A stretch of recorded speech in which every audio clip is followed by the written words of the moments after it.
just a few words to warmly welcome you all to the CCM, which is a public institution under the Ministry of Education, Science and Innovation. On behalf of CCM, I would like to express our gratitude to all those involved in this event on Japan's Indian Christians Faith transmission, namely Professor João Paulo Oliveira Costa from the Nova University of Lisbon, who suggested holding this event here at CCM.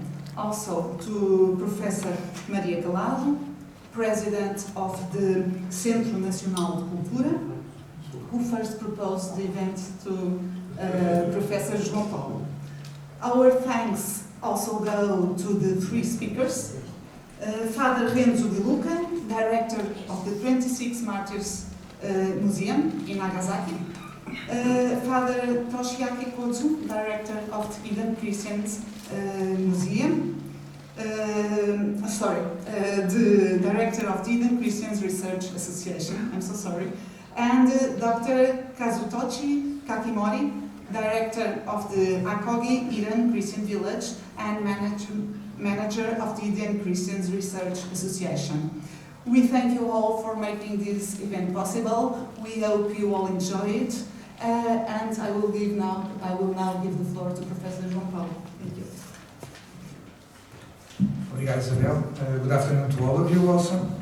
It's a great honor for me to be coordinating this session, and I'm very grateful to our friends from Japan who wanted to make this session here to the students of Lisbon.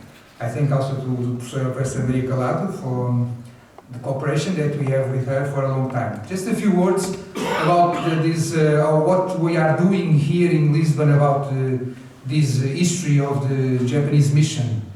I did my PhD and my master's on that theme, and I did my PhD on the bishopric, the activity of Dom Luís Cerqueira as Bishop of Japan, who was in Nagasaki from 1598 to 1614.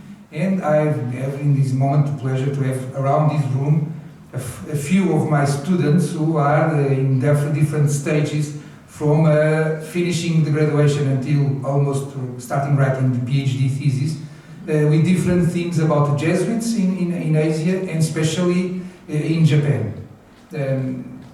It's a part of our common history that is very strong.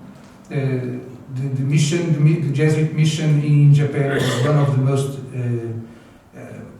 with better results in the 16th century, and more than that, where we find some of the most challenging events of missionary history. The first great group of native clergy, for example, it was organized under the leadership of Alessandro Valignano and Luís Cerqueira in Nagasaki, even against the orders of Rome. So it was one of the most challenging things, like the books that Luís Freud wrote, especially the treaty on the differences between Portugal and Japan. In Portugal, Europe and Japan has different cultures, but both so polite, one or the other. So this respect that grew among the Jesuits and among the traders who sailed to Japan every year from Macau. It was one of the most relevant issues of the Portuguese expansion, overseas expansion of the 16th century. And this, for me, I'm very happy that we can cooperate on that. For example,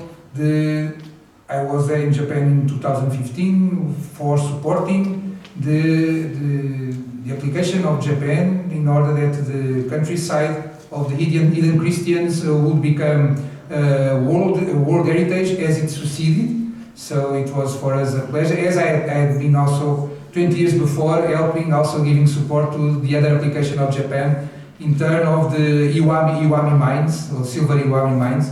Also in Portugal we could cooperate with our colleagues in both cases. We could cooperate with Japan in order to help Japan to get those sites as UNESCO heritage sites, what is for me, and I'm very proud for that. I hope to go back to Japan next year. There is the Universal Exhibition of Osaka, and I hope that this allows me to go back there.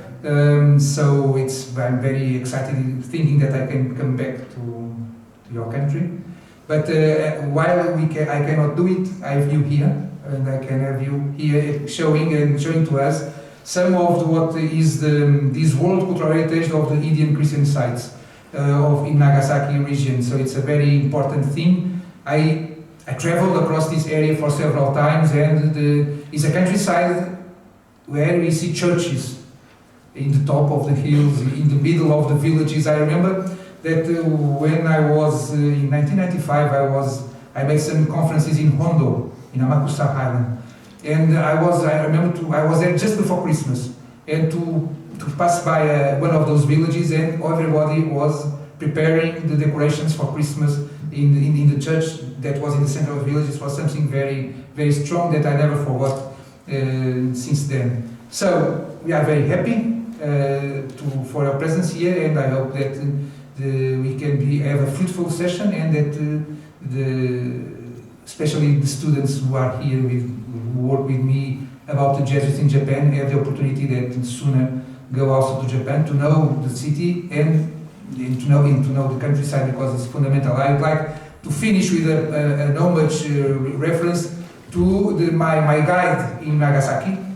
In 1994, 1998, for 2 times I traveled street by street in the whole Nagasaki with Father Yuki, Diego Pacheco, and Father Yuku, and also the lands of Omra and the areas of Arima. I've been in any corner that was important because it was something relevant for Christianity. Sometimes I wanted to take a picture from others, thinking, oh, don't take it, it is not Christian. Okay. So with Father Yuki, it was focused completely in this idea but it was a wonderful time that I spent twice with him. I met him also in Rome in 1998 when he was there for pursuing the cause of the martyrs to become canonized. So it was a great friend that I remember with saudade, which is a Portuguese word to someone who we remember with a certain kind of sorrow, but also of joy. That's what is saudade, which is a Portuguese word. So with this, I give the word to Professor Maria Calado, who also is part of this event. Thank you. Only a few words to say you that Centro Nacional de Cultura and myself, we are very happy to this session and to have you in Portugal. Now I can meet you, and so is to say thank you to the representative of Centro Cultural e Científico de Macau.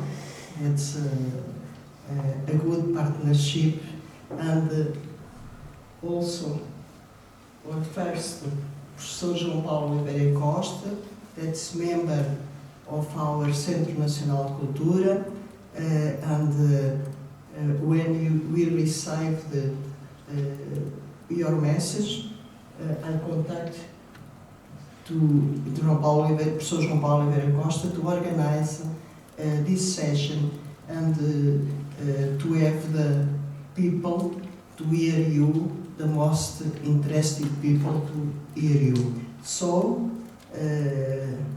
at least but not least, the most important is to hear you and to know better cultural heritage of Japan, but also a cultural heritage of the world.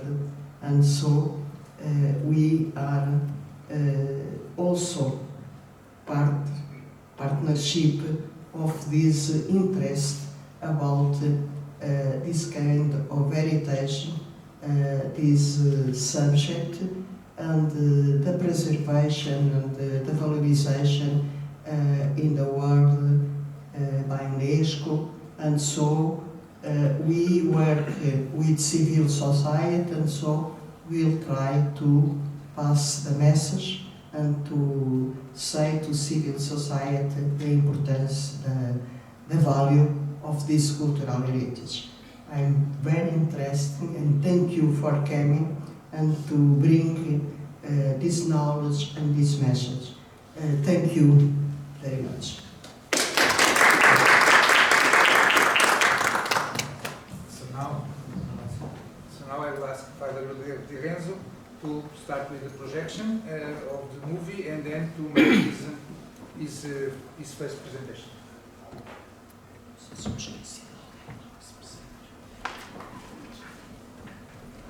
So the narration is in Japanese, but there is subtitles in Portuguese. Probably for the people in the back it's a little small to see, but just.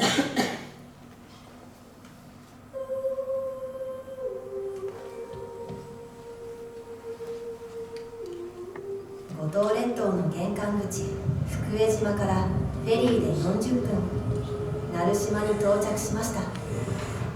ここから始まった世界遺産登録への活動。それは2018年に実を結びました。ここには信仰を守り続けてきた人々がいました。人里離れた海に近い谷間を移住の地として選び、密かに生き抜いてきたのです。彼らはキリスト教が禁じられている中、仏教や神道の信仰を装いながらキリスト教信仰を続けていました。潜伏キリシタンです。そして1873年、キリスト教の禁教が解かれました。すると多くの潜伏キリシタンはカトリックに復帰しました。その後に建てられた江上天主堂は潜伏が終わりを迎えたことを象徴しています。集落内で隠れて祈る必要がなくなったのです。しかし禁教期が過ぎてもカトリックには戻らず、潜伏時代の信仰形式を守り続けた人々がいました。彼らを隠れキリシタンと呼びます。今でもその痕跡がところどころに残っています。隠れキリシタンたちは目立たず村々を行き来するために道を切り開きました。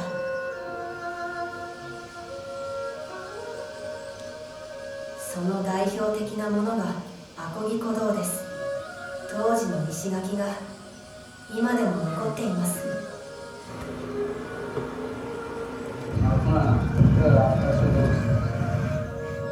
オラショ洞窟も隠れキリシタンの痕跡です。洞窟の入り口は海水で閉ざされ、泳いでいかないと近づけません。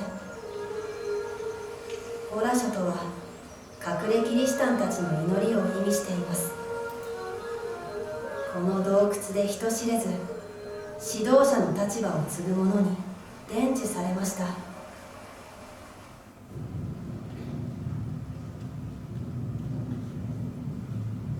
資料館の館長柿森さんが貴重なものを見せてくれました。普通こういうものは和紙って、ね、書くんですけど、金に書かれたっていうのが非常にやっぱり特殊なね、この資料館の宝物の一つです。当時貴重だった絹に書かれたオラ書、今日の文字記。日本で現存するものはこれ一つです。記録によると1958年当時の人口9000人のおよそ7割が隠れキリシタンだったといいます。独自に進化した文化は封鎖された世界で脈々と受け継がれてきました。観音に似せたマリア像、バスチャンと呼ばれた日本人伝道師が作ったバスチャンの暦、旧暦10月12日は聖フランシスコ・ザビエルの亡くなった日など、すべての年中行事がこの暦に従って進められました。そしてその暦を司るのが長方と呼ばれる者の役目でした。この宗教をやめた人は後で家族の者にいろいろお頭にあって迷信って言うけど迷信じゃなかったです。この地で長方を務めた岩村義信さんです。この岩村さんを大叔父に持つ資料館館長の柿森さんは、岩村さんが残したお授け割方座前帳に書かれた隠れキリシタンの洗礼儀式、お授けの復元に15年間取り組んできました。鳴島でのお授けは1972年8月を最後に行われていません。またこの儀式を映像に収めたものは存在しません。柿森さんはこのお授けを51年ぶりに復元したいと考えていました。もしそれに成功すれば初の映像化です。鳴島では幼児洗礼を行ってきました。お授けは現在を示す角を折るという意味から別名角かきとも呼ばれています。角かきをしている写真です。この儀式には女性は参加できませんでした。洗礼を受けた子供の母親南智子さん、現在は仏教徒に改宗しています。男の人たちばっかり座るあれだったんですよね。お寺さんでも話しました。私隠れキリシタンでこういうこともやってたよって。今こうやって話せることが嬉しいと語ってくれました。復元にはクリスタル・ベランさんという文化人類学者が1996年に隠れキリシタンのクリスマスの儀式を撮影した映像を参考にしました。その映像を実際に儀式を執り行った人に見せて聞き取り調査を行いました。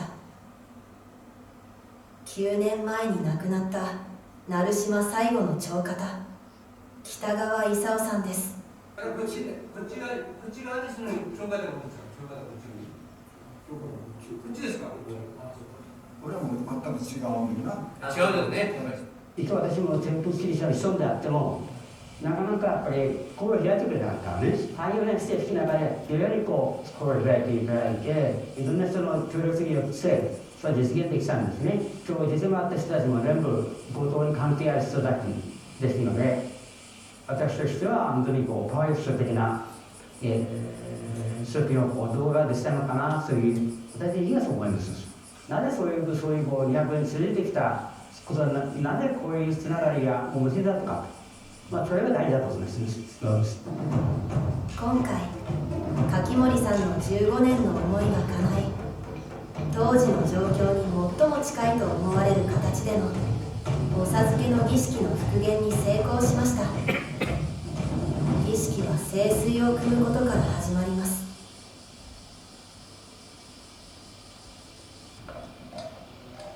儀式は三役と言われるお役が務めます。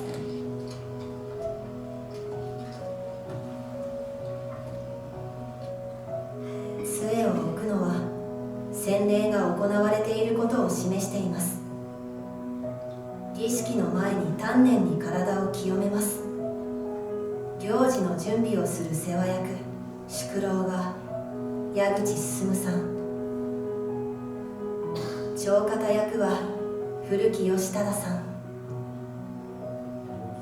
そして宣教師に代わって洗礼を授ける水方役は柿森さんが務めます。3つずつあるのは父と子と聖霊が一つであることを意味するキリスト教の教義三位一体を表しています。ご飯とお酒はパンとブドウ酒の生地、魚は精進を好む仏教徒が寄りつかないようにするためです。それでは皆様、今からお授けを始めましょうかの。アベマヤカシャベナドベコベラというイモネベツイキンナナレンツコロンツレケレンツジサンタマリアベコマリアデネニアタクニニアテイキニアトリオ何期にもなってアーメン両手片付けない。祈りにはラテン語が混ざっています。信者たちが修道士の言葉を忠実に受け継いだ証です。生涯父親代わりとなる抱き親役は13歳の岩村春日くん、洗礼を受ける役は2歳の内山丈介くんです。参加者は皆島のものです。地元でこの儀式を守っていこうという思いです。みんな書という、キリシタンになりたいか。はい。はい、わかりました。ね、冷たいですね。はい。横手パーチリ。이름에パーチリ。ヒーユスペリットサントの宮もってアーメンジュスか確かに。はい、りょうちゃんおめでとう。お授けの後、三役からの祝福を受けます。異教徒だと言われ、キリスト教とは区別されることも多かった隠れキリシタン。51年ぶりに復元された彼らの洗礼儀式をカトリックの神父はどう見たのでしょうか。彼らが備えていたオラスともたとわら天語、私たち外国人であっても聞いてて、これはアベマリアとか主の祈りだと分かるほど何世代も続いてきたっていうことだから、それはもう間違いなくフランシスコ・ザビエの時代から彼らはその伝統を守り続けていた。彼らが例えばどういうカムフラッシュすればいいかと、可能性を置いててもマリア様に祈れるんだと。よほど信仰は深くなかったらそれはできないですね。この頃を私たちがやはり肯定的にならされなかったということは本当に素晴らしいと私は思うんですよね。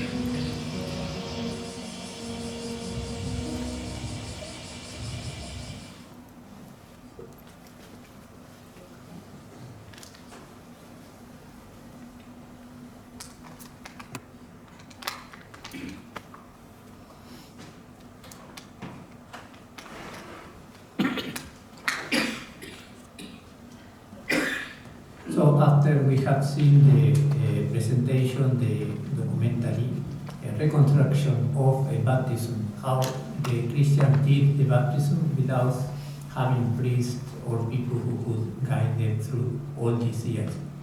Now I will have a presentation about the background and different parts of the faith of the people. Especially I want to focus, because it's very wide, I want to focus on Saint Ignatius' devotion. Starting, we can see that not so long ago, not much after Francis Xavier arrived to Japan, they have already in Japan the main Christians' prayers, the Lord's Prayer, the Hail Mary, the Creed, and so on, printed and prayed in Japanese. This is a block print, but shows that already they have this adaptation of the prayers. The liturgical calendars are very important for the life of the hidden Christians, especially when they have any priest who can guide them. So, for example, this calendar in 1594, we have that they use characters, Japanese characters or Chinese characters, to put the different names like Domingo or Saint Ignatius, Ignacio, Santa Ignacio, or Our Lady, Yukino Santa Maria, Our Lady of the Snows, and so on. Again, interesting enough, in 1540, the same calendar, we have that they have the opening of Christianity, Francis Xavier. Francis Xavier was not beatified or canonized at this moment, so it's clear enough that they didn't put Saint Francis. But again, they say that the opening of Christianity, so they commemorate that Christianity started in Japan that day. Is the day we are today speaking, the 3rd of December.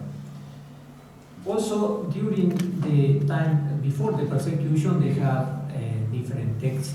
For example, this compendium of Pedro Gomez, which was originally written in Latin, then it was translated, and in this case, handwritten in Japanese. So the Japanese students the people who were studying theology, philosophy, they did it already in Japanese at that time.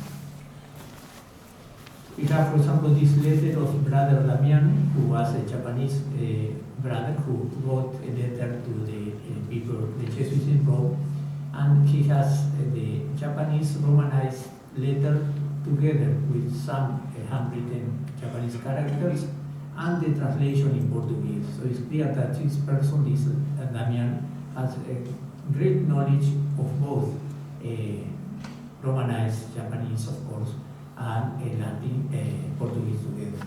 If we put it in the way the Japanese script should be, we can see the once and again, and I humbly ask your prayers, which goes quite close to the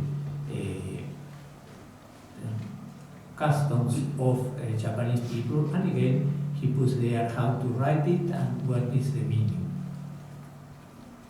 Again, we have a petition of approval for the confraria in 1602.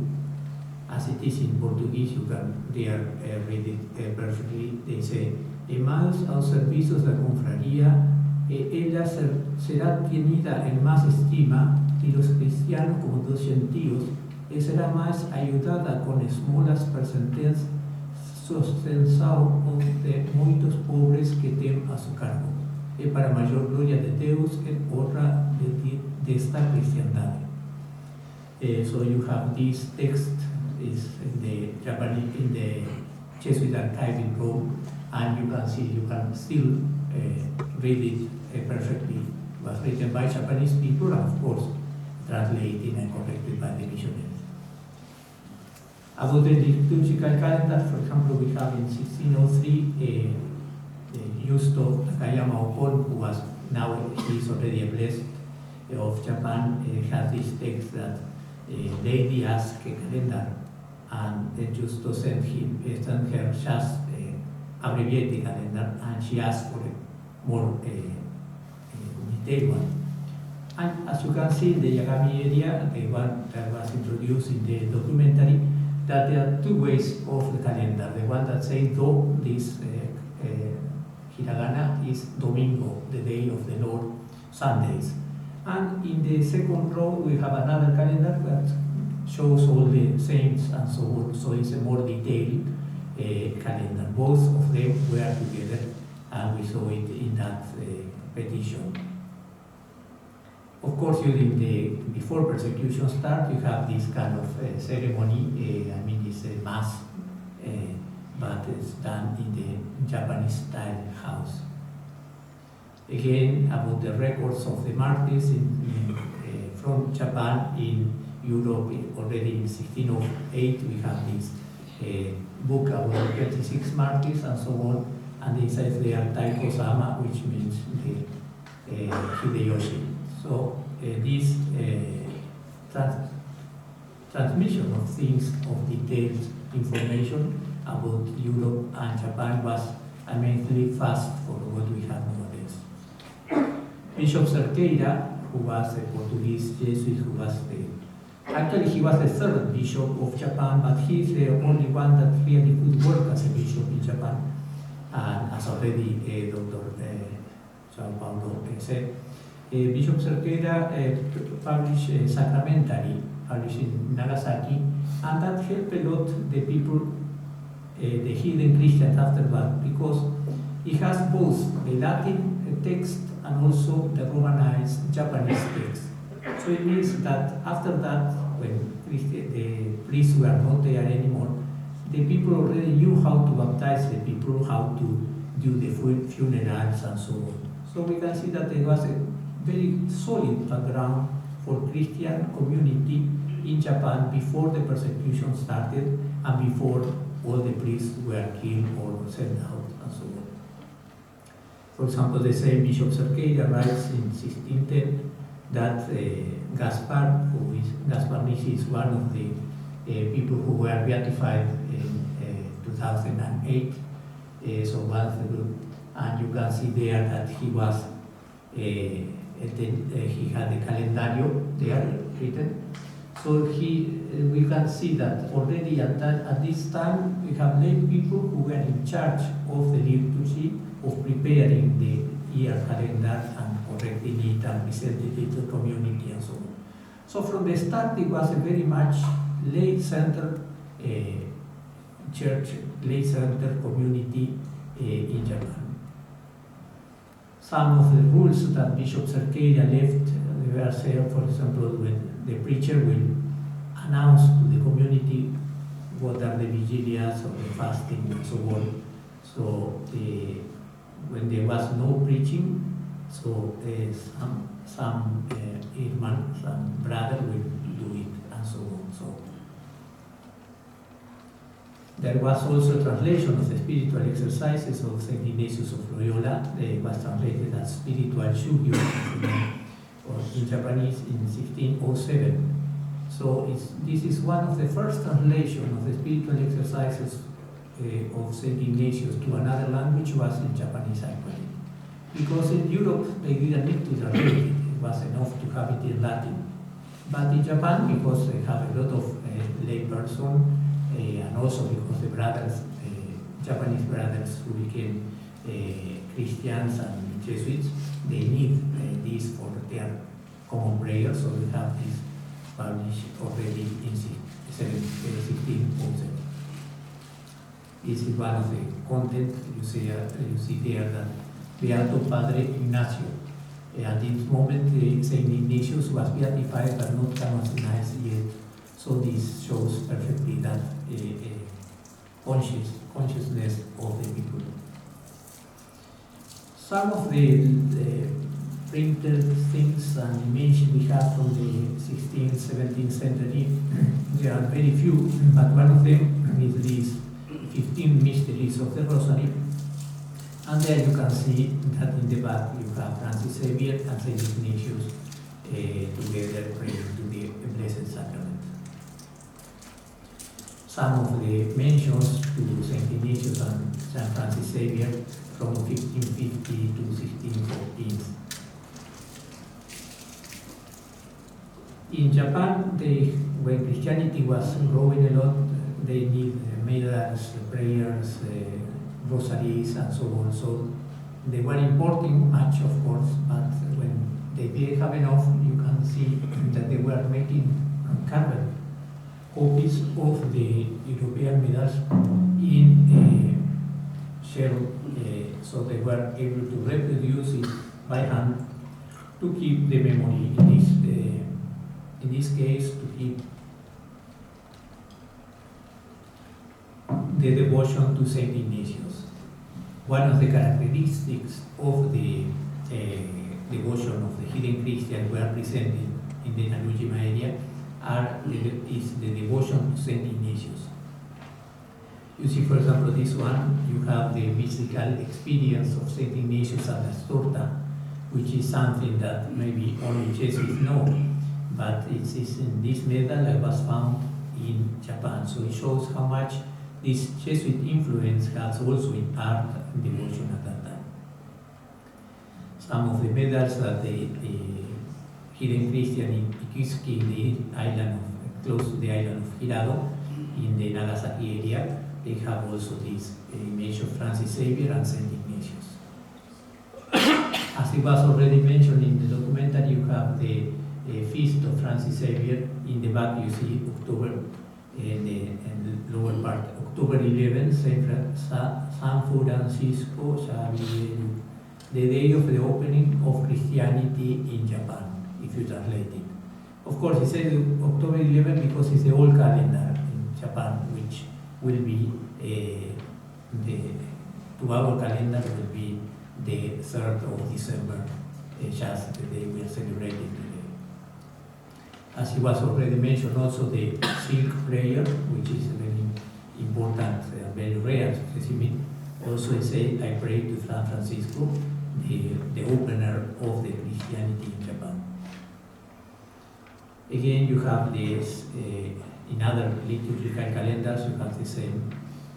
And in this case, I present it because 1850, so a little before the French missionaries came back to Japan, and after a long time, almost 200 years, you can see that kept it completely perfect Saint Ignatius confessor. So they distinguish between confessors, martyrs, bishops, whatever.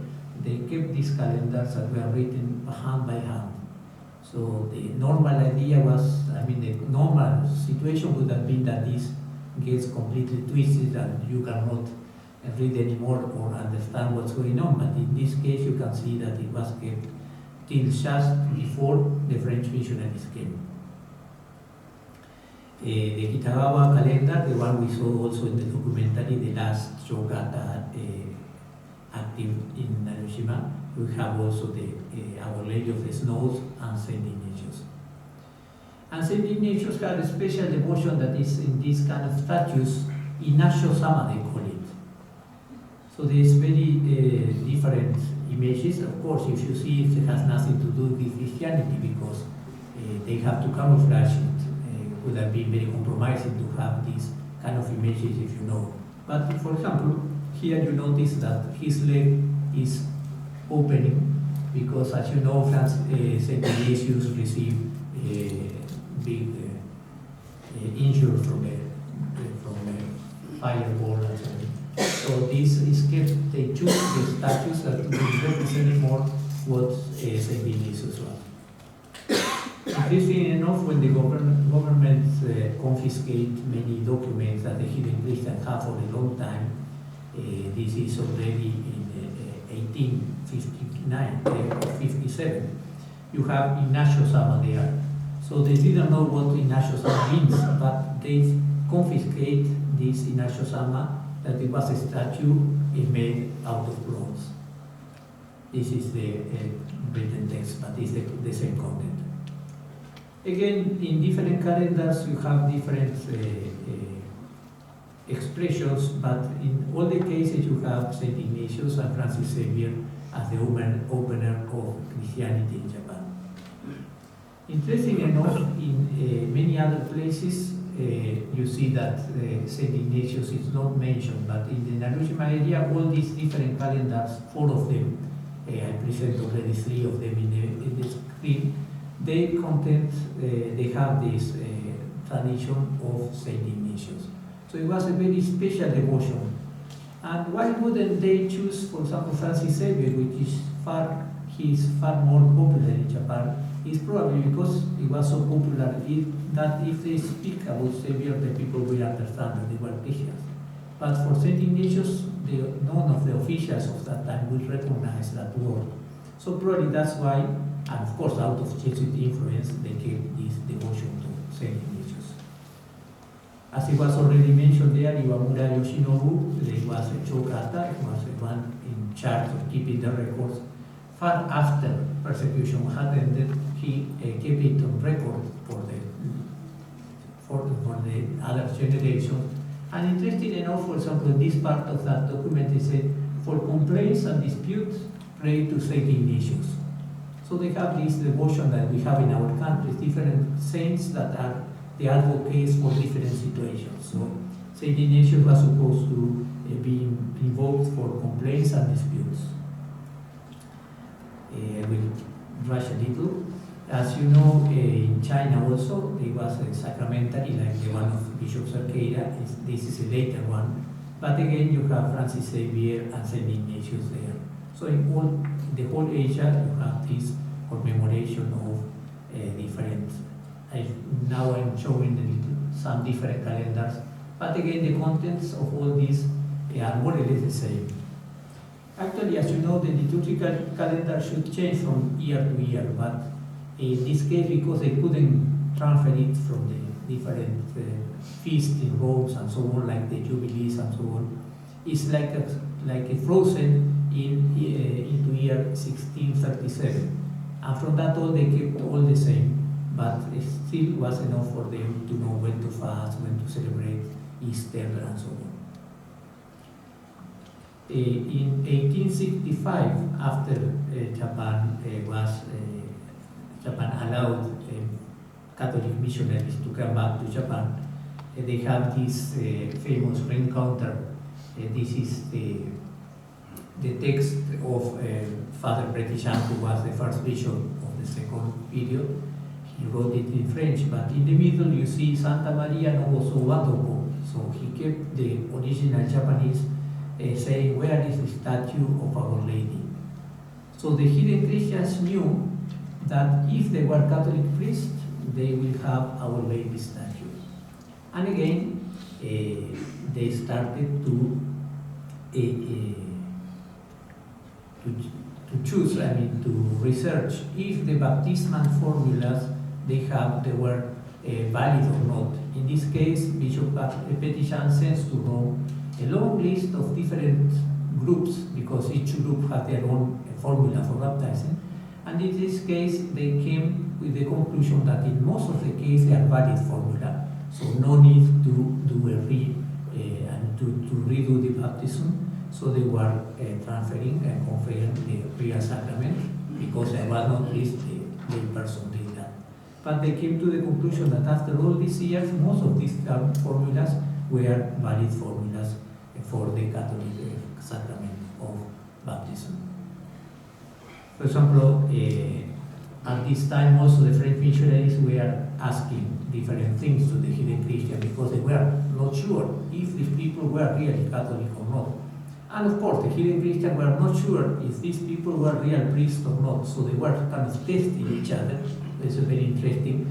And in this case, you have this text, the Bishop Prétichan puts on purpose the Japanese artisan to him. And for example, in the middle, he said, I found this formula.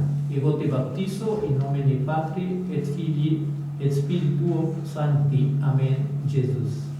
So it's a perfect, it's still a perfect Latin formula that after 250 years was kept by these hidden Christians. It's really amazing how much they were precise on that. There were also some paintings kept from that time. And the Pope Pius IX sent a letter to the Bishop of Japan at that time, and he writes like this: even when they could not understand the contents properly, the hidden Christians kept our faith as it was passed down to generations, and after the priests come back, quickly receive the sacraments. So it can be expected that with the proper instruction they will be fully reintegrated and show the beautiful fruits of the early church. We rejoice in these rare fruits that endure the storms of the long persecution. So already Pius IX recognized that these people were a part of the Catholic Church.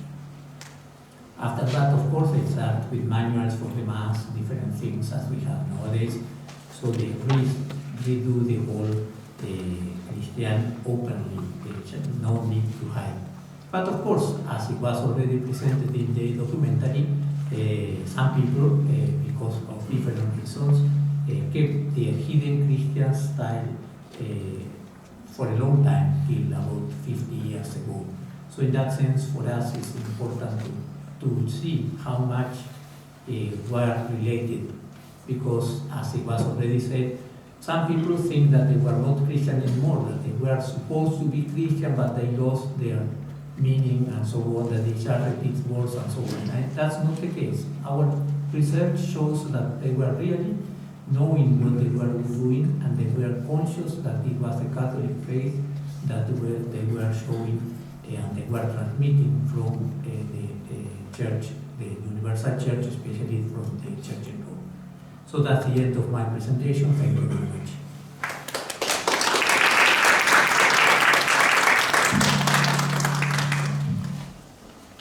Thank you, Father De Luca.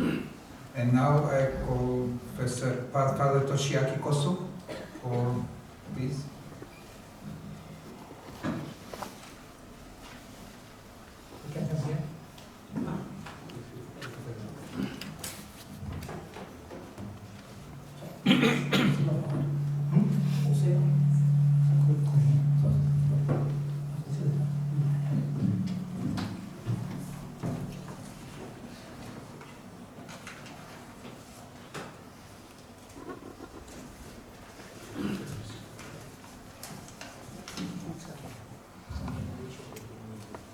So thank you for giving me a chance to make this presentation today.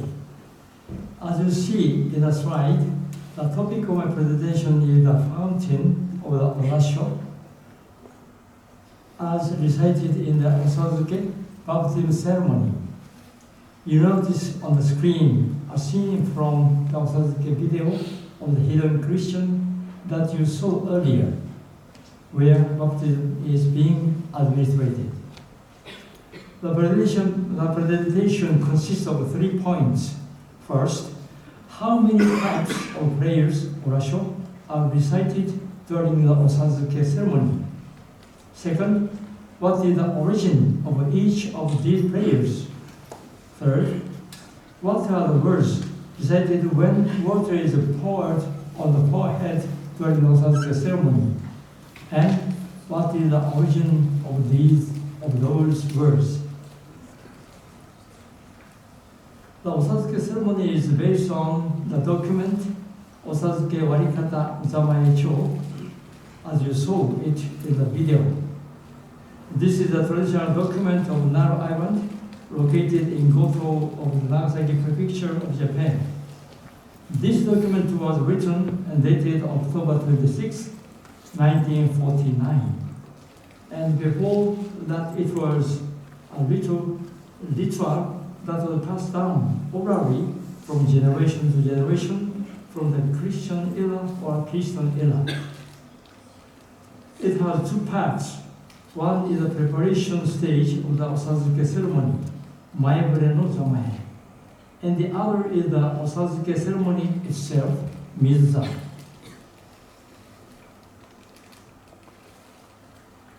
Both in the preparation and the Osazuke stage, certain prayers are recited, and these prayers are of 4 types. There are the Ave Maya, a prayer of numbers, the Tenni Mashimasu, the Kerendo, and the Garashita Michi. Before considering these 4 types of prayers, let us examine the third task. This is to implore the source and meaning of the words that are recited when water is poured on the forehead 3 times during the Osazuke ceremony. The screen shows us the words in Japanese. These words are at the center of the Osazuke, and we hope that by identifying the origin, we will obtain clues related to those 4 types of prayers. This is the words of the Latin baptismal rite, the Latin formula to be recited when pouring water on the forehead. So, where do the words for the pouring of the water, which is a central part of the Osazuke, come from? Let us place a Romanized version in red beside the Latin text in black, and then compare and read them. Ego te baptizo in nomine Patris et Filii et Spiritus Sancti. Amen. Yoko te patili in nomine Patri et Filii et Spirito Sancto no mina o motte. Amen. Jesu katajikunai. The Osazuke ends with the words Jesus katajikunai. This means thank you, Deus, and the words are said with a feeling of humility. Compared to the Latin formula, the formula here for Osazuke seems a bit unclear, but I think we can all hear the same sounds. Japanese language has no sound V. In other words, in Japanese language, there is no difference between a sound V and B. And we should not forget here that the hidden Christian memorized the words of the Osazuke ceremony and pass them down orally to future generations. When using words, especially from different cultural backgrounds, it is natural for certain words to change, so that they become easier for people to remember and use them. Until the Second Vatican Council in the 1960s, Holy Mass and the administration of sacraments like baptism were done in Latin. Here, even during the Christian era in Japan, guidebooks were created that describe the actions and words that priests ought to use when administrating the sacraments. This is the Manual a Sacramenta Ecclesiae Ministranda, about which Father Renzo talked already, published in Nagasaki in 1605. In this page, the last two lines at the bottom show the baptismal formula translated into Japanese at that time. When we enlarged the section, it appeared like this: Soregashi, Deus Padre to Filio to Spiritu Santo no mina o motte nanji o arai tatematsuru nari. Needless to say, this is a true Japanese translation of the Latin formula Ego te baptizo in nomine Patris et Filii et Spiritus Sancti. Finally, we see that the baptismal formula passed down by the hidden Christian of the Narrow Island was not a formula written in the Manuale a Sacramenta, but rather the original Latin formula supposed in Portuguese pronunciation, which they memorized and recited while baptizing.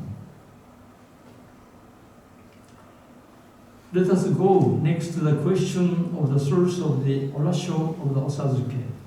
4 types of oratio were seen at the Osazuke ceremony. It has been confirmed that the baptismal formula we have seen so far have their origins in the Latin formula of that time. So, if we consider the Latin prayers that might apply to each of them, Ave Maria seemed to be Ave Maria. Ten ni mashimasu seemed to be the Pater Noster. Querendo seemed to be the Credo. And Garashta in Garashta Michi Michi seems similar to Gratia. But regarding that, we will leave a question mark here. This is a complete list of Tenni Mashimasu recited during the Osazuke ceremony, written down in 1949 into Japanese language. The Latin Pater Noster, which is believed to correspond with the oratio, is as shown on the screen. Before comparing the two, let us see how the Latin prayer Pater Noster were translated into Japanese and recited during the Christian era. The screen showed an oratio fragment about which Father Renzo introduced that, which is believed to have been printed about 1590 during the Christian period. In the title are 3 prayers with courses, and they can be read from right to left as Pater Noster, Our Father, Ave Maria, Hail Mary, and Credo Creed. The so-called Christian edition was published using the Gutenberg printing press that the Tensho Embassy brought back to Japan. Yet various orations that had earlier been handwritten and conveyed orally were also printed. A book containing these is the Christian Oratio shown on the screen, which was edited and introduced by Father Obara Satoru, a professor of the university, in 25.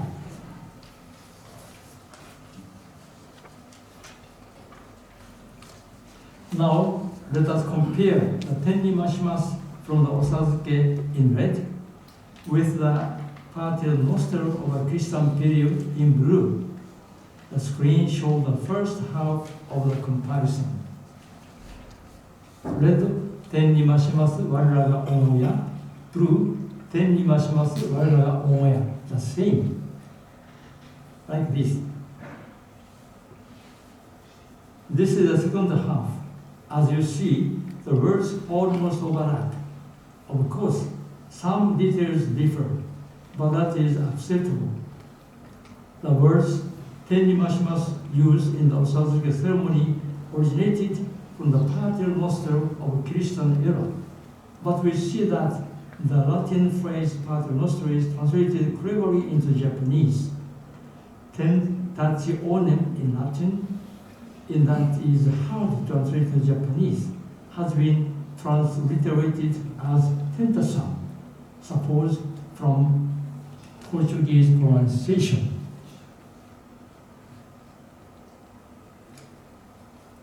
Let us consider next the origin of the Ave Maya. The full text of the Ave Maya, as recited in the Osazuke in written Japanese, is presented on the screen. Ave Maya Kasapena Tedesco, like that. This is the Latin prayer Ave Maria. Unlike the Japanese translation of the Ave Maria in the earlier worship fragment, in the Christian era, the sound of this Latin prayer was expressed in plain hiragana as Ave Maria no Oratio. So let us compare these three. The black text is Latin. The blue text is a Roman alphabet spelling of the Ave Maria no Oratio, and the red text is a Roman alphabet spelling of Ave Maya of the Osazuke. The screen shows the first half of the prayer. In the Ave Maya, Gratia Plena becomes Kasha Pena. Jesus becomes Jitsu, and Tecum is missing. And Japanese language has no difference between L and R. So, to consider Latin Ave Maria or its Japanese transliteration as the origin of Ave Maya is almost certain. This is a comparison of the second half of the prayer. In the portion below the Mater Dei ora pro nobis peccatoribus, Ave Maya has changed much from the Latin. When we consider that it was passed down orally, and when we study it together with the first half, it seems possible to say that the origin of the Oratio Ave Maya is the Ave Maria no Oratio in the Christian era.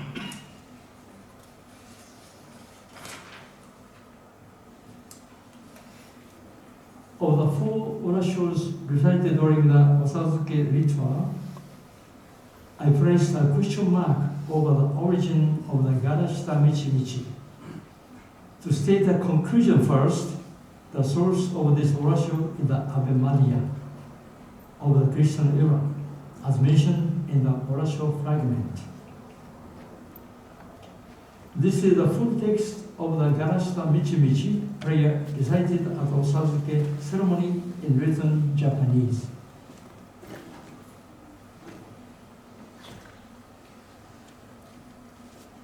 As we show the Latin Ave Maria in black, the Ave Maria of the Christian era in blue, and the Garashita Michi Osazuke in red, they will appear like this on the screen. This is the first part. We see that Garashita Michi almost overlap the Ave Maria of the Christian era.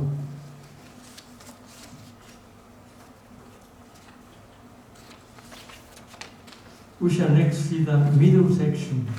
In the Ave Maria Latin words, Benedictus mean to be in Benedicta. This is a direct transliteration of the Latin phrase supposed in Portuguese pronunciation. In the Garashita Michi, the words changed considerably to on Nishikinai. However, the translation in the lower section is almost faithful to Benedictus Fructus Ventris. The last verse, たときにて増します。In the Ganashita Michi has the meaning you are precious, but it is a very abbreviated form. What we see on the screen is a comparison of the final part. We are certain that the Ganashita Michi roughly overlaps the Ave Maria, a Christian era oration.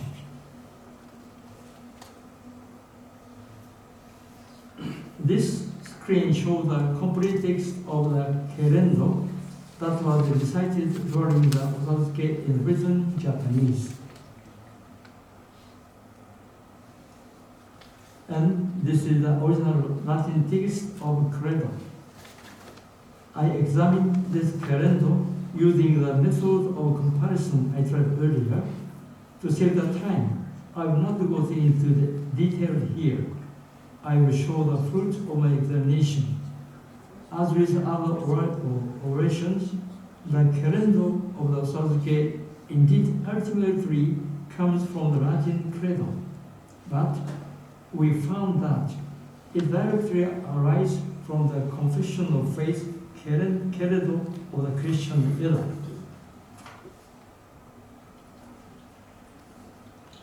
These are in Japanese compared.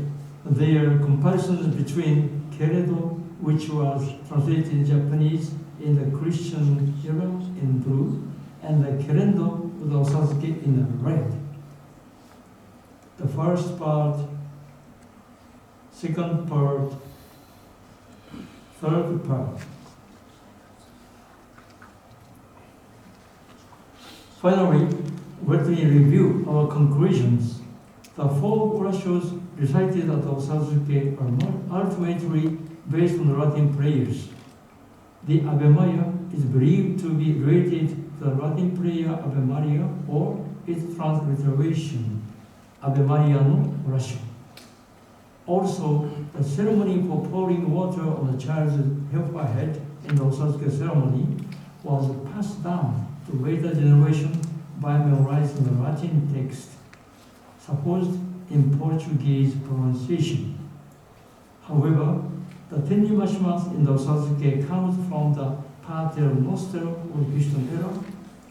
Kerendo comes from Credo, which begins with all things are well created, and the Ganashita Michi comes from Ave Maria of the Christian era. In this way, orations recited in the Osazuke ceremony come from the fountain of some orations that were translated in Japanese during the Christian era. However, it is amazing that since around 1600, such vital prayers have been passed down for about 350 years, even though some parts were moved. The prayers and the faith of hidden Christians that were preserved and passed down were done so through this Osazuke. Even when viewed from a contemporary standpoint, I think it's a truly valuable tradition. Thank you so much.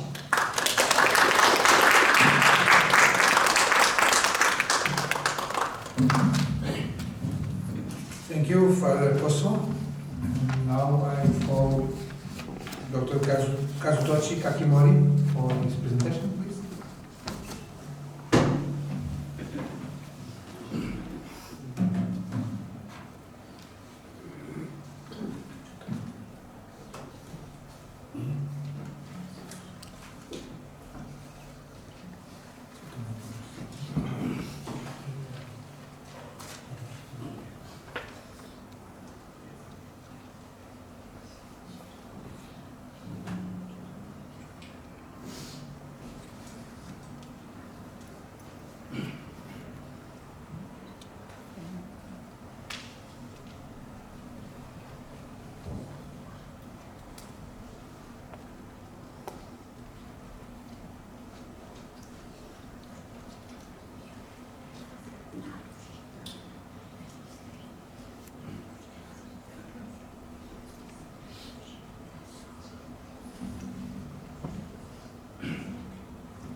話をする前に2022年の5月に、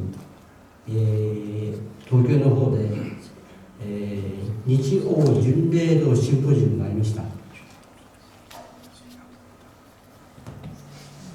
Before I start with my presentation, I want to say that in 2022 there was a symposium in Tokyo about the pilgrimage.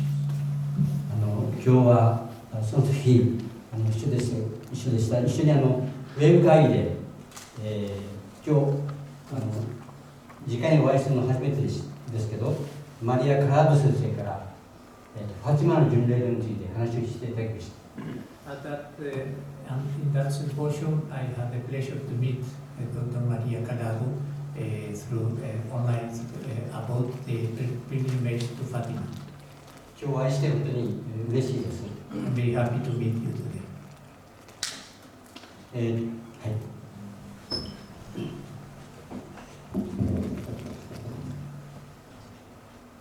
今日私は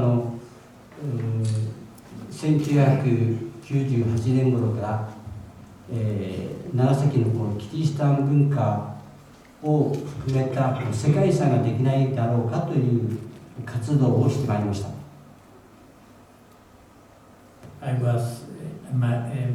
was working in Christian history since about 25 years ago. 現在はですね、旋風キリシタンの研究とか調査をいたしまして、キリシタン文化の遺跡を保存継承を行っています。柿森和俊と申します。My name is Kazutoshi Kakimori, and my main work now is to research and keep and collect different relics from the hidden Christians in the Goto area. 今日は私は英語ができませんので、連藤さんに私が書いた原稿とパワーポイントをもとに、この話を進めていきたいと思っています。よろしくお願いします。I would have liked to speak in English, but my English is not fluent enough, so I asked Father Renzo to translate for me.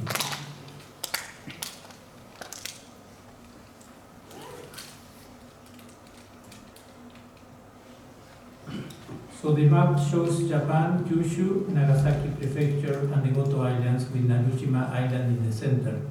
My parents' ancestors were also hidden Christians on Narushima. In 1960, the population of Narushima was about 2,200 people. 70% of the islanders were hidden Christians, and 10% only were Catholic, and the rest were Buddhist or Shinto. The hidden Christians used to have 3 leaders in each group, but now there are no more leaders. In Akogi, where I was born, my grandfather, Sankichi Furuki, used to be the Mizukata, the baptizer of the hidden Christians. The small red marks on the map are the village of hidden Christians. The organization of the hidden Christians consists of the 3-person system: the Chokata, head clerk, the Mizukata, baptizer, and the Shukuro, who perform the ritual and recite the prayers. The role of the 3 members were to prepare a calendar for each year, and the believers lived according to this calendar through the year. It was a way to protect their faith. The Mizukata performed baptism, and the Shukuro prepared for events and assisted the Chokata and Mizukata. In 2008, I built a research base in Akogi, where I was born and where my ancestors lived, in order to conduct research of hidden Christians. The house was designated by my benefactor, Dr. Miyazawa, former head of the Bunkacho Cultural Affairs Agency of the Japanese government. There we continue having interviews with people related to hidden Christians, surveying archaeological sites and collecting hidden Christian materials. We are also working on a project to preserve on film reconstruction of the hidden Christian ceremonies as they were performed from 100 to 200 years from now. 今日は私は英語ができませんので、連藤さんに私が書いた原稿とパワーポイントをもとに enjoy some beautiful sceneries from the Akogi Narushima.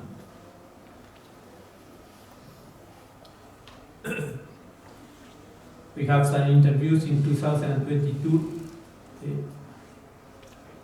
and I made a museum that will exhibit the tools used in prayers, the Maria Canon, calendars, the silk prayer, and the kimono of the martyrs, which were donated to me during my research. A special item, there is a piece of martyr's kimono used when a member of the congregation dies. During the funeral, the piece of it was wrapped in the Japanese paper and put into the hands of the dead. This is like a passport to heaven, as they believe that after death the souls travel to Rome and pass through the gates of St. Peter to go to heaven. この中でマルティス着物を、先月の30日に教皇様とお会いしました。その時にその着物の端をですね、教皇様に、捧げました。Let me add that we have the privilege of present part of these relics, kimono relics, to His Holiness Pope Francis on the 30th of last month, so about 5 years ago. We had the privilege to bring part of this to Rome. This is a liturgical calendar that belongs to Mr. Kitagawa, the last Chokata, who passed away about 10 years ago in Naru. The calendar was made every year and used until 20 years ago. The dates of the week are written in Portuguese. For example, Sexta is the feast of Santa Maria of the Snows on Friday. Thursday is the feast of San Lorenzo in Quinta.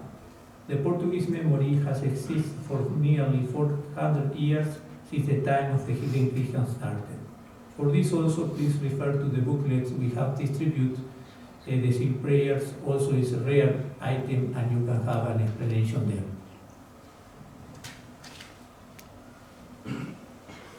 My ancestors migrated to Goto from the Sotome region in Nagasaki around 1800. Many Christian missionaries also migrated to Goto in the same way. This map was made by the Christians of the vicinity of Akogi in Narushima, and this is an old road and no longer used for daily life nowadays. The road that circles the Funabaru Bay is used as a pilgrimage route, and I believe that the road itself is the history of Christianity in Narushima. As already said, in 2022, there was an European-Japanese symposium, Spirituality, Resilience and Regeneration along the pilgrimage roads of Europe and Japan. And this was held in Tokyo. I have a lecture there on the significance of the World Heritage Site and the Akogi Kodo pilgrimage road.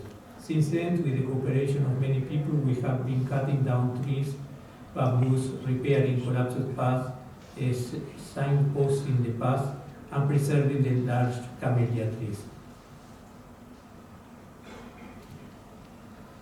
The area surrounding the pilgrimage road is also dotted with Christian ruins and nature from the period of the pilgrimage of the pilgrims when the pilgrims went on hiding. There is a prayers cave, the natural form cave, where they taught the next generations of leaders by repeatedly praying them aloud. We also see a rocky place where the fresh water washed out from rocks during the low tide. And there, the Christians took the holy water to use for baptism. We see a grave from the period of hiding, a shrine dedicated to a saint, and a group of large camellia trees with 110.7 meters circumference trunk.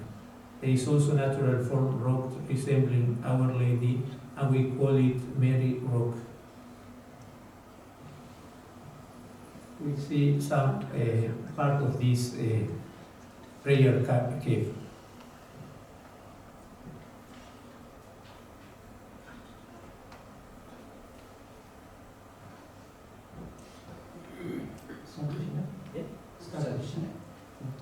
So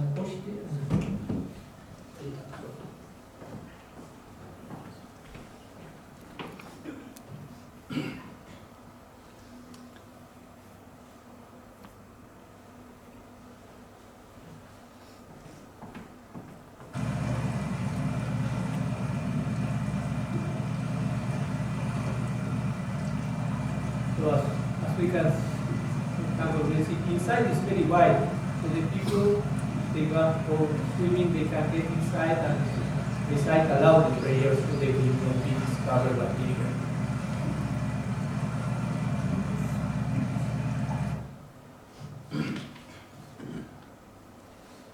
So some of the images from the different roads that the hidden Christians use.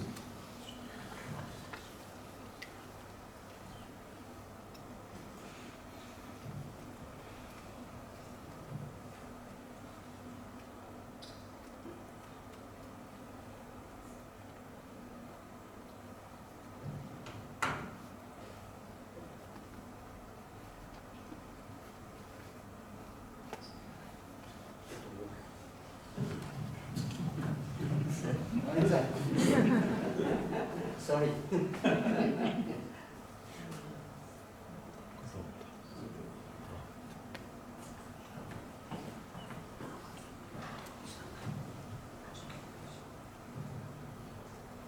So this is the scenery of the Akobi Road and the place where Mr. Kakimori lives now.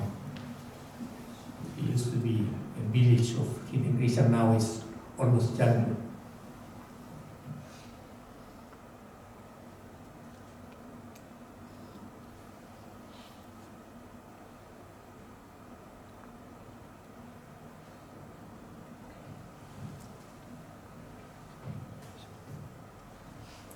So other roads, so the people used to travel use these roads in the former time. So Kannonsaki is the tip of this dome, this small pointed place we have seen in the drone. This is the opposite side of the place. Last year, we inaugurated a monument to commemorate the ancient road, and we named it Camino de Silencio, the Way of Silence. The road is a pleasant green tunnel, and local students have created guide stones every 100 meters. In the future, we plan to add a statue of Mary and a cross to the road. So far, we have found 9 large camellia trees with a trunk circumference of 1.7 meters and with between 25 meters radius under the path. I think it's urgent to preserve the green point including the Funamario Bay as a cultural landscape and to protect it as a cultural valuable landscape for the future. I plan to build an albergue next year so pilgrims can come and stay in the Akogi area.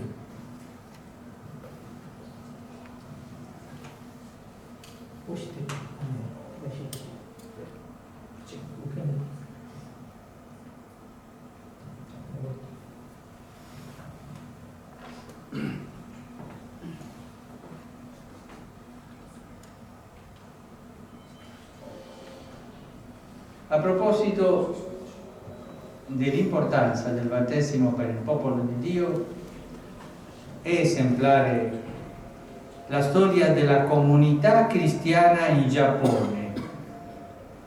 Ma sentite bene questo, quella comunità subì una dura persecuzione agli inizi del secolo XVII. Vi furono numerosi martiri. I membri del clero furono espulsi e migliaia di fedeli furono uccisi. Non è rimasto in Giappone nessun prete, tutti sono stati espulsi. Allora, la comunità si ritirò nella clandestinità, conservando la fede e la preghiera nel nascondimento. E quando nasceva un bambino, il papà, la mamma lo battezzavano, perché tutti noi possiamo battezzare. Quando dopo circa 2 secoli e mezzo, 250 anni dopo,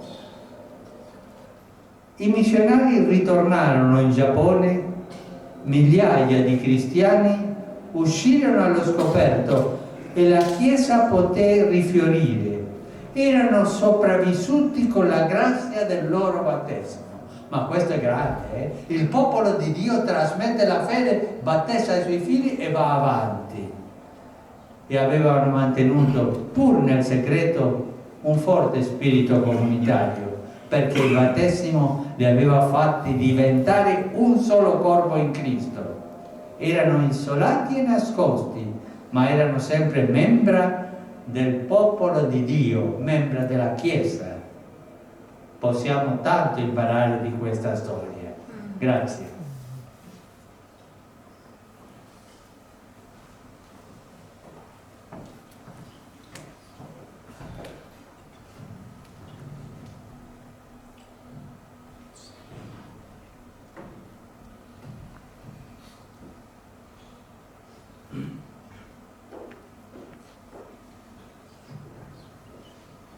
In October of 2003, we visited the Vatican for the first time to request the cooperation of the registration of the site as World Heritage, and made a request to Don Carlo Ceni, Undersecretary of the Commission for Cultural Heritage at that time, and Dr. Stella. They expressed their interest and asked us to report our activities in order to support them in the future.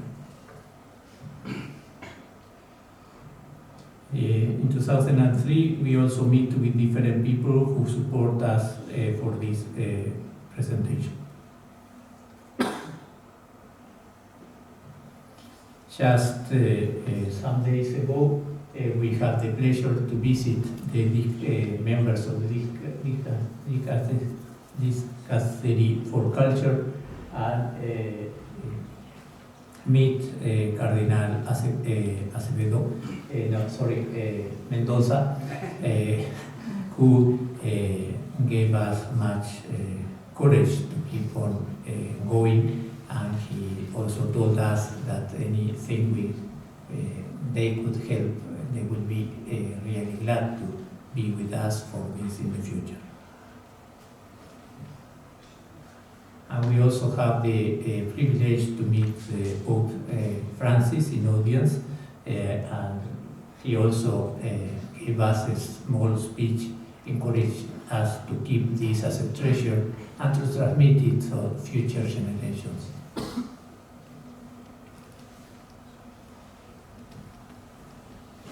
There we are showing Pope Francis this relic of the hidden Christians we spoke already ago.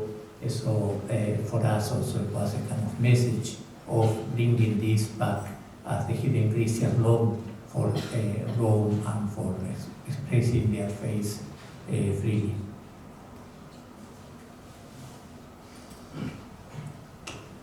So that's all. Thank you very much.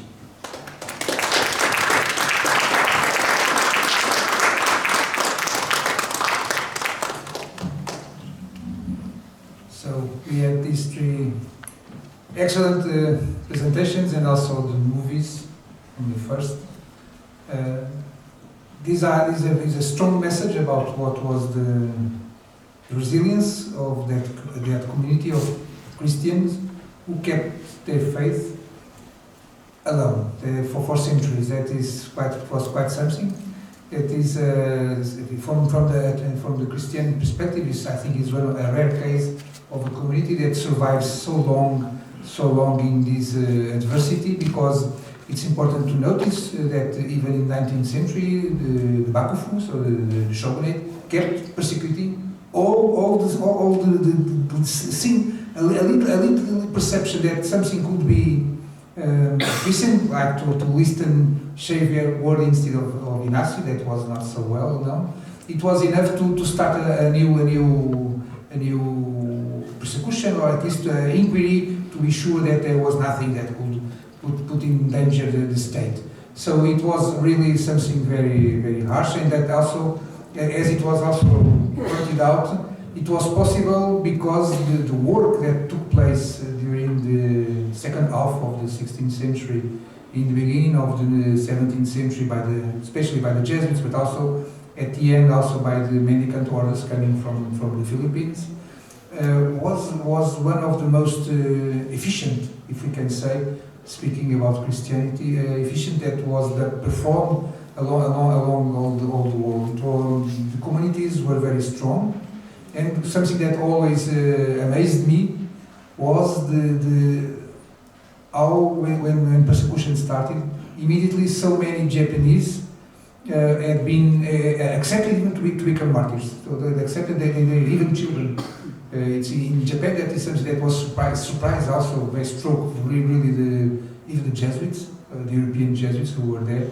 It was that capacity even for children to keep aligned with what they had learned from their parents, and to stand despite all the menaces that they received, instead to be killed. So thank you so much for bringing us this documentary. I think that at the same time, the possibility, it's important also to notice how Japanese state of nowadays took care of this specificity of its history and of its present-day society, and made all the efforts he could to be succeeded as it was in getting that also this memory of the hidden Christians is nowadays a memory of mankind, not only of Japan, but of mankind. That was very important, and also I think that stands a little bit of what is nowadays the freedom that Christians have in Japan to have their faith, and how they are respected by the community, as well as our history, our common history. I think that one of the things that strikes also a visitor who goes to South Japan, particularly for the Kyushu Island, maybe mostly, is the number, the amazing number of memories, statues, and monuments to remembering all that interaction that took place along those decades between the missionaries and all the communities. And it's important to stress why this resulted so well. It's important to stress that by 1609, if there is a report that was published by Joseph Franz Schutter, a report of all the people who was supported, financially supported by the Jesuit mission, and there were about 900 people. From those 900 people, 120, 130 were Jesuits, priests or brothers.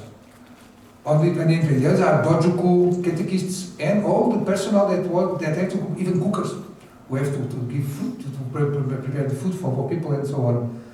So from those about 900 people who were supported by the Jesuit mission, 850, 840 were Japanese, were not Europeans. So since the very beginning, the Japanese mission, or the Japanese church, which was born from the Japanese mission, was a really national community with just a few European priests, because even all the catechists, almost all the catechists, and most of the brothers, and at the end, some of the fathers were all of them Japanese, and that was also some of the most important thing. In Japan, there was never a colonial church, because even the churches were similar to the Buddhist temples, so it was a religious Japanese architecture that was the pattern, the model for that. So, just a few comments to add, and I think that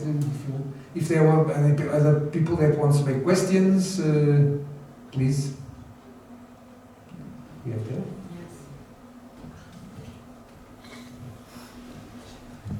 Good afternoon. I would like to thank you all for your lovely presentation. It was most interesting. and I would like to ask a question.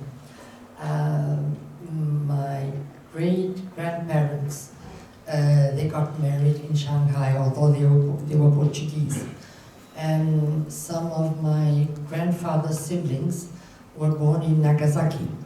And one of my great aunts was a nun, as far as I know. So I was told that she was a nun in Nagasaki at the beginning of the 20th century. So I would like to find out what role would she have played as she was a nun in Nagasaki, and is there any possibility of my checking where she worked? Do you have any data source? Thank you so much. Let me translate to the Japanese so they understand. 彼女はおじいさんおばあさんが上海で結婚していたんですけれども、親戚はその時は長崎に住んでいて、で長崎には一人のおばあさんだから、ひいおばあさんですね、長崎でシスターだったということですね。で今になっては全くそのつながりがないから、もしそういうような、この人について調べる方法があるかどうかということですね。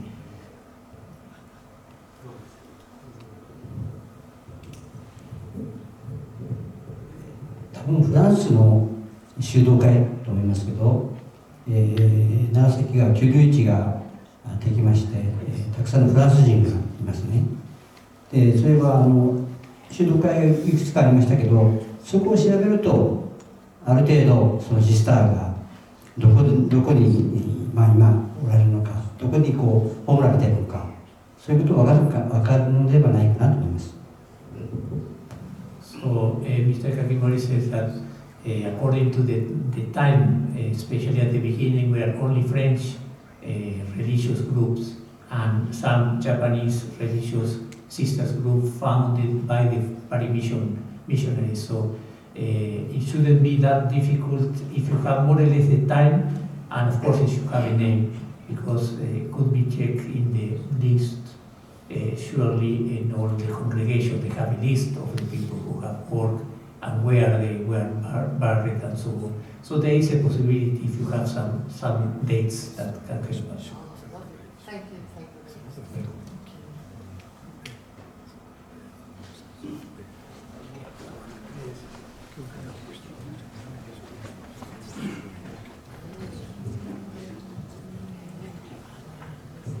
Thank you very much, Reverend. My question is directly for you. As a foreign priest in Japan, and as a director of the museum in Nagasaki, I'd like to ask you, particularly Christians, I attended yesterday to an exhibition, very nice, and I was in Macau for many years ago. I would like to ask you a question.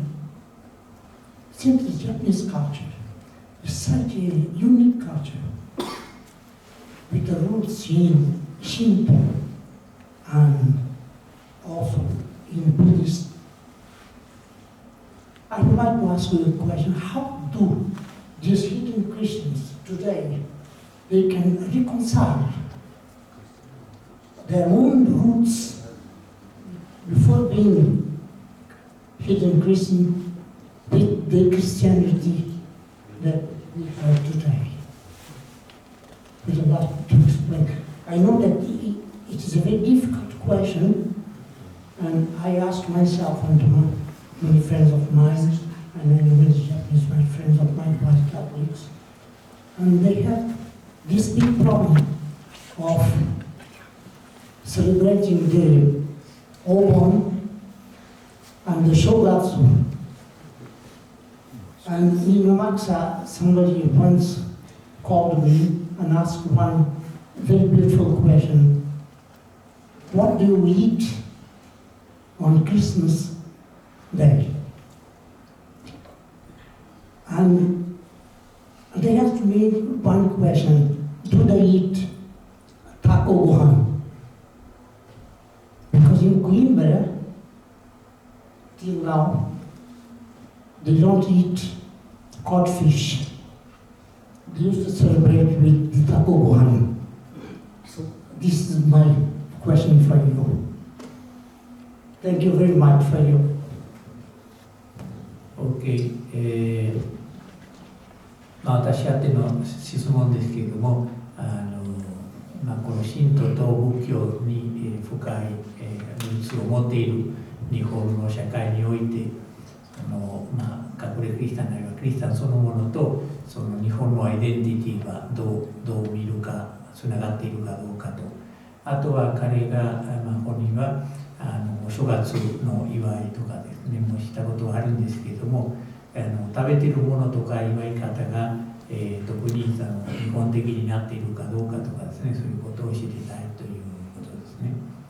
So I will first answer from my point of view, and then we can ask the two Japanese. We have Father Koso and Mr. Kagimori. For me, I think it's a very important question, and it was the same question the first Christians have in Japan. For example, as you know, when Francis Xavier was preaching about salvation and so on, they were saying, okay, but how about our ancestors? They didn't have any opportunity to know Christianity, and how could they come all be thrown to hell and so on. So in that sense, it's something very important for them, as it was for the missionaries, to think about the redemption that is not just the transmission of faith in this moment of history. The redemption of Christ brings the whole, the past and the future, everything is together in a nowadays term. But I think there's, for example, like people like Takayama Okon or many of the Christian lords, they were perfectly Japanese. They were performing these ceremonies, they were using the katana, the sword, they were fighting, keeping their territory, and still they were able to pray. We know that Lord Takayama did the spiritual exercises of Saint Ignatius, so he was one of the first lay persons to do a guided retreat, Ignatian retreat in Japan. Father Mejita was in charge of doing that. So I don't think, at the end, I don't think there is any contradiction. But of course, that's easy to say and very difficult to perform, because at that moment, for many people, becoming a Christian was to change completely ways of working, of doing. Instead of going to the temples, they will go to the church, and that will mean confrontation with the family.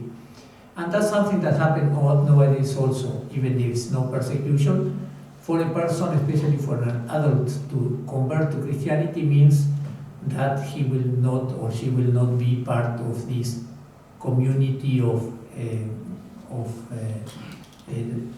Buddhist or Shintoist group. So, for example, the roots with the terms of their ancestors and things like that. So there's a lot of cultural things that are still a problem. I don't think there's a kind of fundamental problem, but it was always a problem to how to integrate that. As Francis Xavier pointed out, the Japanese are very much open to Christianity. They have a character that is really goes well with Christianity. But of course, for example, at the time of Hideyoshi Ieyasu, they were not happy seeing that so many Christians so many Japanese were converted, because they were seen like a kind of external threat, something like that. As for the celebrations and so on, nowadays they are quite westernized, so to speak. So even, for example, Oshogatsu, the New Year's celebration, before it used to be really something ceremonial. Now you have all the shops open and the people go out and things like that. So the things they or we eat, they are more, they are not so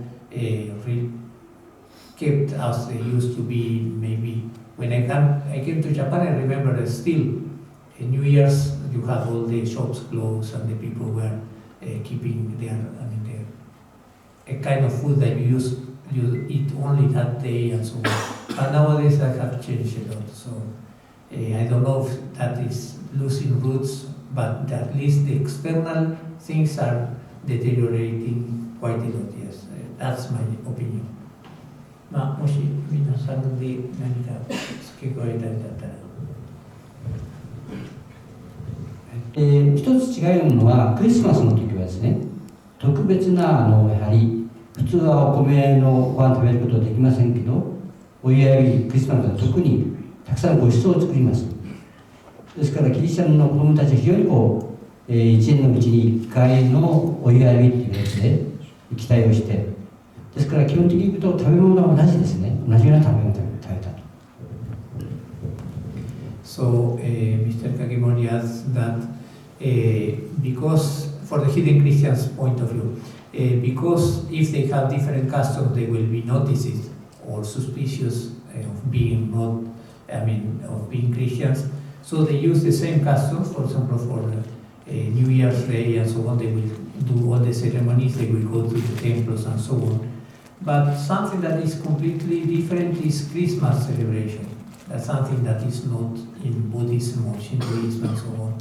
So for the hidden Christian, even if it was kind of underground, they have, for example, special food that only once a year they would eat that kind of luxurious, so to speak. I mean, it's a kind of exaggeration, but very unusual, tasty food and so on, because they were celebrating our Lord's birth. I have just two comments about this. In the 17th century, the Jesuits were dealing with these great Japanese celebrations and how to deal with them. Because Bishop Cerqueira created a special holiday for Shogatsu. And in the letter that he sends to Rome explaining why was he creating a merry feast in that day, it was because our Christian must be in feast as all the Japanese. Otherwise, they put it aside, and that's not good for us because we want to be part of Japan. We are not a separated part, but we are part of Japan. So we need to celebrate, but we need a religious motivation. So he created a feast of Our Lady in order that in Shogatsu also the Japanese Christian could participate. And there is a description about the feast that was performed in Nagasaki in 1611 for celebrating the beatification of Ignatius of Loyola and Francis Xavier. When I read that with my European eyes, the description I have of that feast for 2 days, with small altars along the streets, with many lights, I can compare it with my European eyes. I can see the feasts that we have in summer, here that we call Santos Popular Saints, in June, when we go to the street and we have we have here the altars to Saint Anthony and so on. But if I change the lens and instead of looking at that description with my European eyes, I use Japanese eyes, I see Obon in the same feast. That is what is very interesting, is how at that time, that's why Shogunate felt menaced, because it was so similar. It was interesting because, for example, at the same time, one of the books I wrote, it was about the annual letters of the Jesuits in Macau. And before I had written, I read all the annual letters of Japan. In the first decade of the 17th century, in Japan, in Nagasaki, they are reported about 800, 700, 900 adult baptisms every year. It means that everybody who was coming to the city accepted to become Christian. At the same time, the same Society of Jesus in Macau reports every year in Macau 10, 20 adult baptisms, 1 year 100.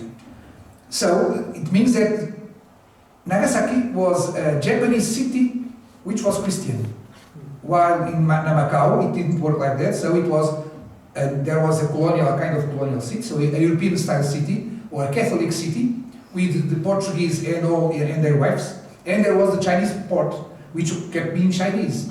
We completely separated. So Macau never was a threat for them to the Mandarins, because they realized that the Portuguese were not being able to integrate the Chinese in their own style of life. While in Japan it was different, because it was the Catholicism that entered in Japanese way of life. So it was a Japanese Christian city, and that makes Nagasaki Namba Nagasaki a unique case in history, because it was Japanese but it was Christian. And that's so Shogatsu and even the Obon, we can see Obon among even the Christians. It's very interesting for me.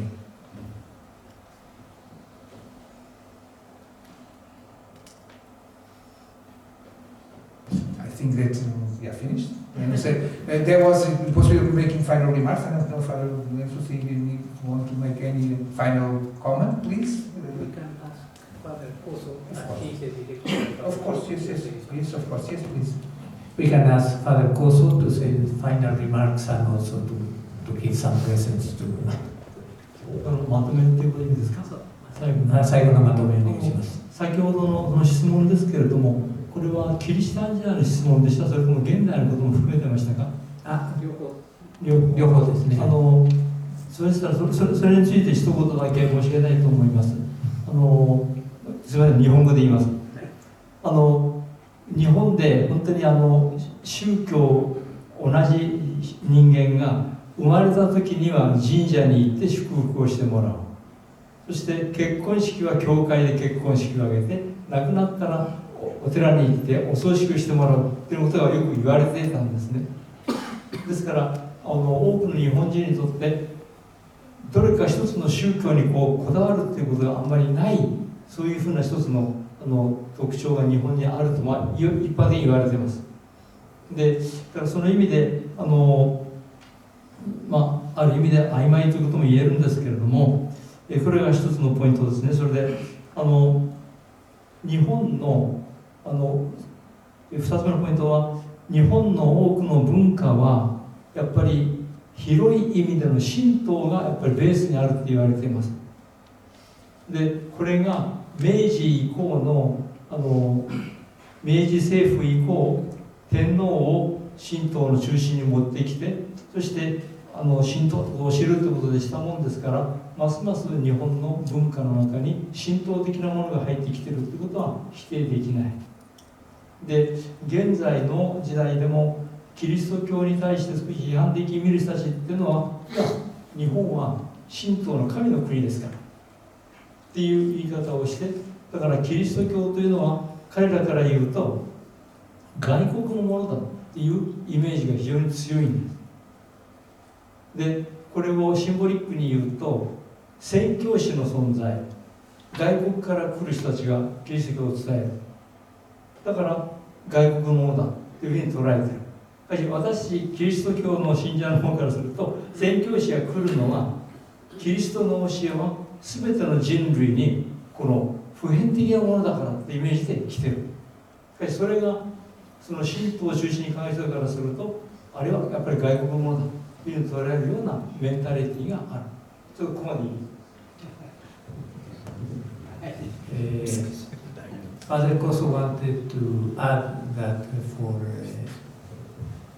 the Japanese people, it's very common to have a child brought to a Shinto shrine when he or she is born, and then to go to a wedding in the Catholic Church, and to have the funeral in a Buddhist temple.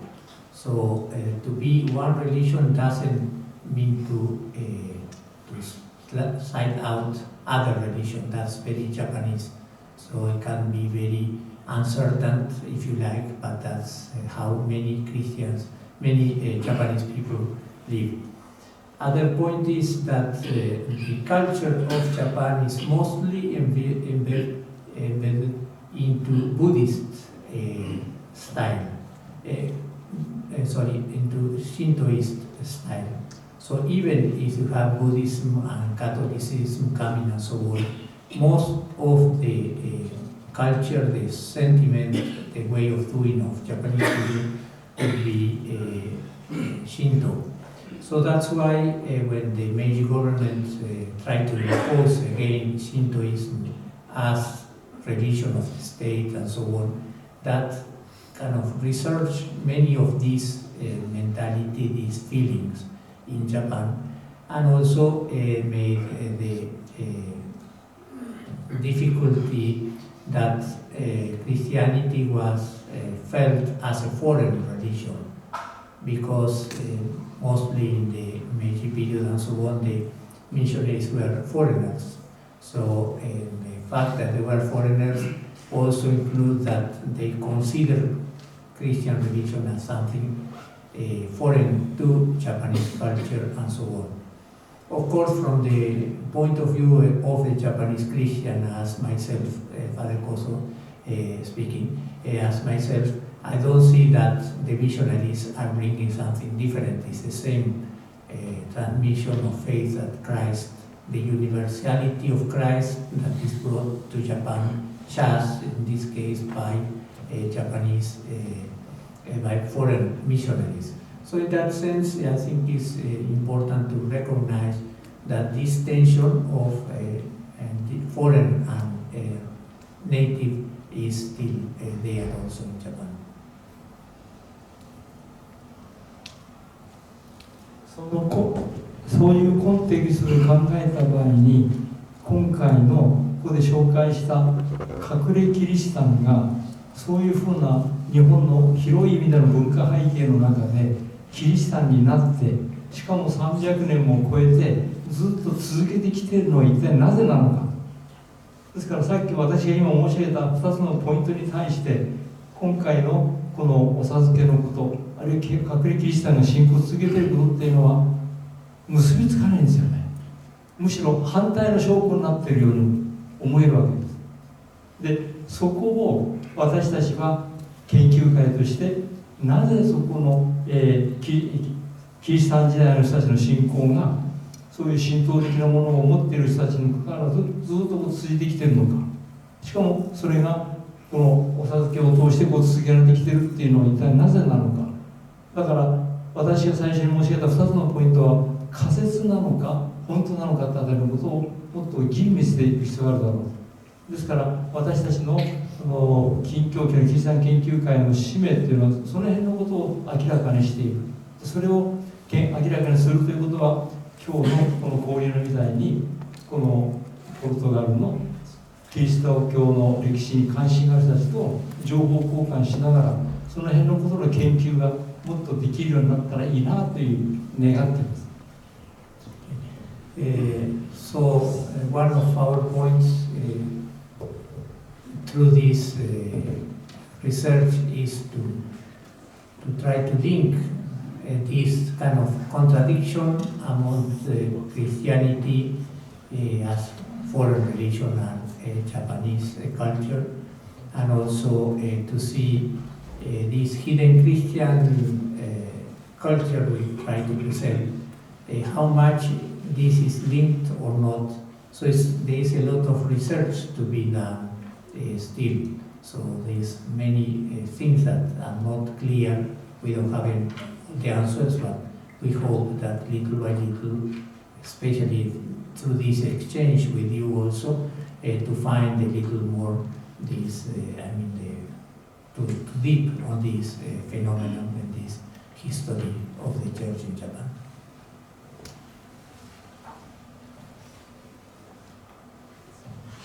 皆様、今日本当にこういう機会を与えていただきましてありがとうございました。成島のことを中心に今日紹介しましたけれども、日本にはいろんなところにも隠れキリシタンの伝統があります。でそれを私たちとしては現在多くの隠れキリシタンが消えつつありますので、消える前にこの記録を残して、そしてそれを私たちとしても世界遺産の持っている価値としてこれを、再発見するといいますか、じゃあそこにあったメッセージを掘り起こしてですね、これからの時代にもつながるこの、宝物としてこれを大事にしていきたいと思っています。で今日こうした機会を与えていただきまして、ポルトガルのこの研究者の皆様と私たちとが何らかのこの交流が続くことができて、でそういうふうな、私たちの日本にある宝、あるいはポルトガルを持っていらっしゃる宝が一緒にこの発見し合ってですね、でより何か高いレベルのものが生まれてくるということのその出発点に今日がなればいいなと願っています。でその意味でこういう機会を与えていただきますについて本当に私としても御礼申し上げます。ありがとうございます。So, as the representative of this Christian Research Association, I want to thank you, all of you, for having given us the opportunity to let you know. And also, it's important for us to see it from different eyes, from different point of view. Today, we just presented Nanujima area, which is a small area in Japan, but we know there are many other places where hidden Christians took place, and many other things that we have to research. So we hope that this is just a start of a new research, and this exchange with all of you will help us also, and we hope that it will be also help for you. So thank you very much for this opportunity. Obrigado.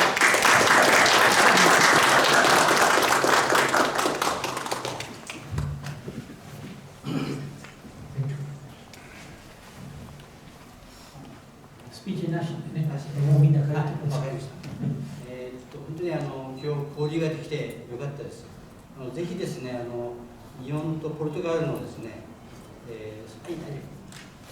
日本とポルトガルの文化交流ですね、ぜひやりたいと思いますので、ぜひ五島、長崎、ぜひ来ていただいて、新たなこの世界遺産を通して、キリスト教のキリシタン文化を通して、そしてたくさんの例えば天正少年説が言った世界遺産が、ポルトガルに7つありますね。そういう世界遺産の都市との交流もできるだろうし、いろんな意味でつながりがたくさんありますので、そういう交流を新たにぜひやっていただければと思っています。So we hope that you will be able to visit us someday, and we could also deepen our relations in the future. So we want to present you with some. 私たち日本はポルトガルからお菓子の作り方を学んで、カステラを作りました。で今日長崎で作ったカステラをこれ持ってまいりました。シンボルとしてオリベラ先生と先生にそれぞれ差し上げようと思います。どうぞ。So we want to present Dr. Carrado and Professor Oliveira with Castella, which is of course from Portugal to Japan, and now from Japan to Portugal.